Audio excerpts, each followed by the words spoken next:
Depuis le décès de son époux, Colette est seule à s'occuper des enfants, ceux sans grands moyens. Une situation difficile qu'elle vit au quotidien. Avec nos enfants, on est pauvre, on n'a rien. Habituellement, quand on va à l'hôpital, on paie un droit 2500. Ordonnance là, c'est comme un journal. Journal là, tu vas à la pharmacie là, c'est plus que ce que tu as donné à tes enfants.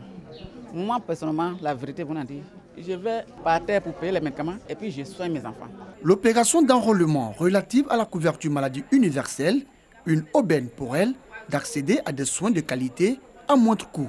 Quand la maladie couverture est venue, Dieu merci. Le Seigneur est toujours merveilleux. Et je viens. Et je vais envoyer mes enfants. Et je demande à tous mes soeurs de venir. C'est pour nous les pauvres. Ils n'ont qu'à se lever. Comme Colette, ce sont des centaines de veuves qui ont pris part à cette phase d'enrôlement dans la commune de Bassam. Effectivement, nous les veuves, nous sommes une population vulnérable. Il nous est difficile de soigner nos enfants, de nous soigner nous-mêmes et nous profitons de cette occasion pour pouvoir nous faire enrôler, avoir une assurance couverture maladie universelle. Je demande à toutes les veuves de Côte d'Ivoire, plus précisément les veuves de fonctionnaires et agents de l'État, de se faire enrôler à la couverture maladie universelle avec leurs orphelins.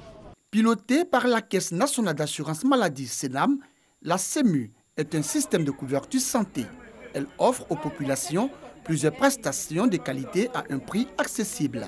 Les consultations de médecins généralistes, les consultations de spécialistes, pédiatres, gynécologues, cardiologues, chirurgiens et ophtalmologues, entre autres.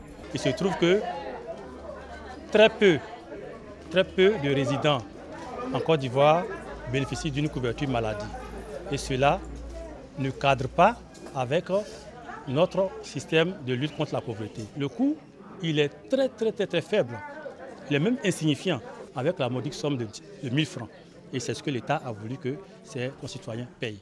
Après l'étape de Bassam, cette opération d'enrôlement se poursuivra dans les autres villes de la région du Sud Comoé.